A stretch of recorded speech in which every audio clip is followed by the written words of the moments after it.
A Polícia Federal pediu ao Supremo Tribunal Federal a quebra do sigilo bancário e fiscal da ex-primeira-dama Michele Bolsonaro.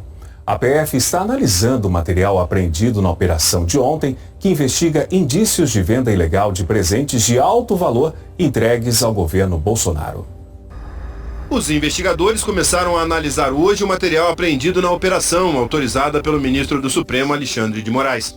Ontem, a PF apreendeu o celular do general da reserva Mauro César Lourena Cid, pai do ex-ajudante de ordens de Bolsonaro, Mauro Cid, que também é investigado. O aparelho foi desbloqueado e está sendo periciado.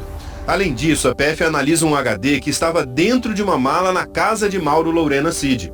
A polícia ainda apreendeu mídias e computadores nos endereços de outros investigados. O advogado Frederico Wassef, que já defendeu a família Bolsonaro, e o segundo-tenente Osmar Crivellati, que foi ajudante de ordens de Bolsonaro e hoje é assessor pessoal na cota que ele tem direito como ex-presidente.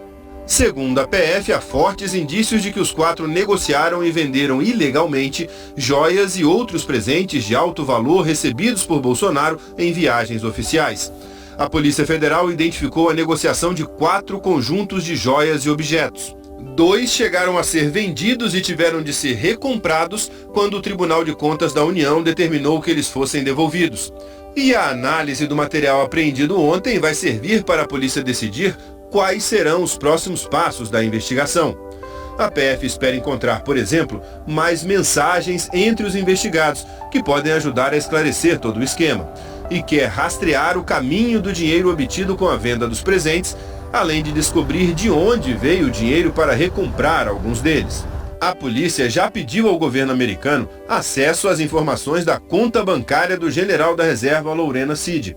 Os investigadores apontam que ele, que foi colega de Bolsonaro na Academia Militar das Agulhas Negras, seria a pessoa responsável por receber, em nome e em benefício de Jair Messias Bolsonaro, os recursos decorrentes da venda dos bens.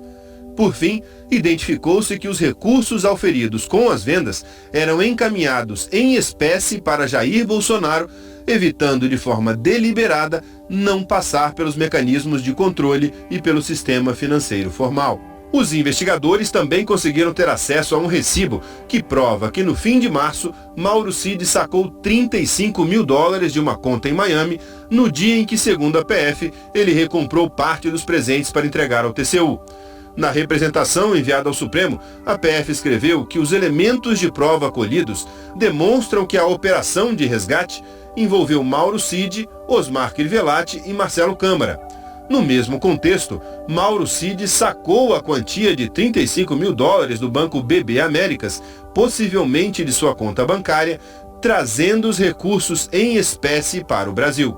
Para a Polícia Federal, os elementos reunidos pela investigação indicam que havia uma organização criminosa no entorno do ex-presidente Jair Bolsonaro e que o grupo sabia que não podia vender os presentes no exterior. Numa conversa em março deste ano, Marcelo da Silva Vieira, que foi o chefe do Gabinete de Documentação Histórica da Presidência, lembra a Mauro Cid que a legislação atual tem restrições para essas negociações.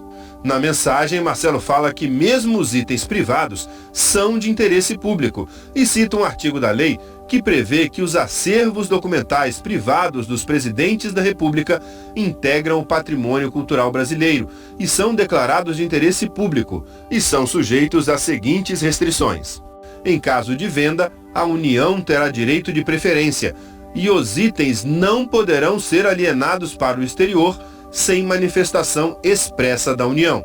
Pela lei, os presentes recebidos pelo presidente da República ou integrantes do governo durante viagens e compromissos oficiais devem ser registrados no acervo da presidência como de interesse público e incorporados ao patrimônio cultural brasileiro.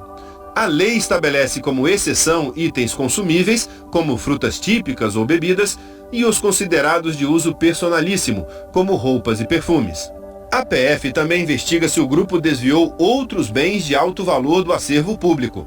Segundo investigadores, há indícios de que, ao longo do governo Bolsonaro, o gabinete responsável pela análise e definição do destino de presentes oferecidos por uma autoridade estrangeira ao presidente da República passou a adotar um entendimento que facilitava o repasse de bens ao acervo privado de Bolsonaro.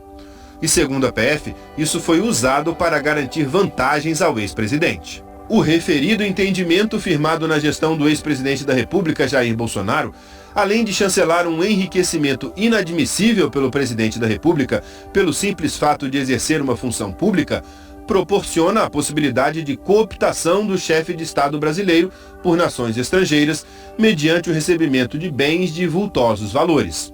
Bolsonaro não foi alvo de busca na operação porque a Polícia Federal avaliou que isso não era necessário nesse momento. O ex-presidente já foi alvo em uma operação anterior, que investiga a falsificação do cartão de vacinação dele. Mas, diante do que já foi descoberto, a PF pediu ao Supremo Tribunal Federal a quebra dos sigilos bancário e fiscal do ex-presidente e também da ex-primeira-dama, Michele Bolsonaro. O Supremo está analisando o pedido. A defesa de Jair Bolsonaro divulgou uma nota ontem sobre a investigação. A nota é a seguinte, abre aspas, a defesa do presidente Jair Bolsonaro voluntariamente e sem que houvesse sido instada, peticionou junto ao TCU, ainda em meados de março, próximo passado, requerendo o depósito dos itens naquela corte até final decisão sobre o seu tratamento, o que de fato foi feito. O presidente Bolsonaro reitera que jamais apropriou-se ou desviou quaisquer bens públicos, colocando à disposição do Poder Judiciário sua movimentação bancária. Fecha aspas. A defesa do ex-presidente afirmou que as contas bancárias de Michele Bolsonaro também estão à disposição da Justiça e que a ex-primeira-dama não cometeu nenhuma irregularidade. A defesa de Mauro Cid disse que não iria se manifestar porque não teve acesso aos autos. A defesa de Marcelo da Silva Vieira, ex-chefe do Gabinete Adjunto de Documentação Histórica, disse que todos os objetos e presentes enviados ao gabinete foram devidamente tratados dentro da absoluta e estrita obediência à lei. Que esses fatos já foram esclarecidos à Polícia Federal e à Comissão de Ética da Presidência e que ele está pronto para prestar qualquer esclarecimento complementar. Nós não conseguimos contato com as defesas de Osmar Crivellati, Marcelo Câmara e Mauro César Lorena Cid e não tivemos retorno da defesa de Frederico Assef.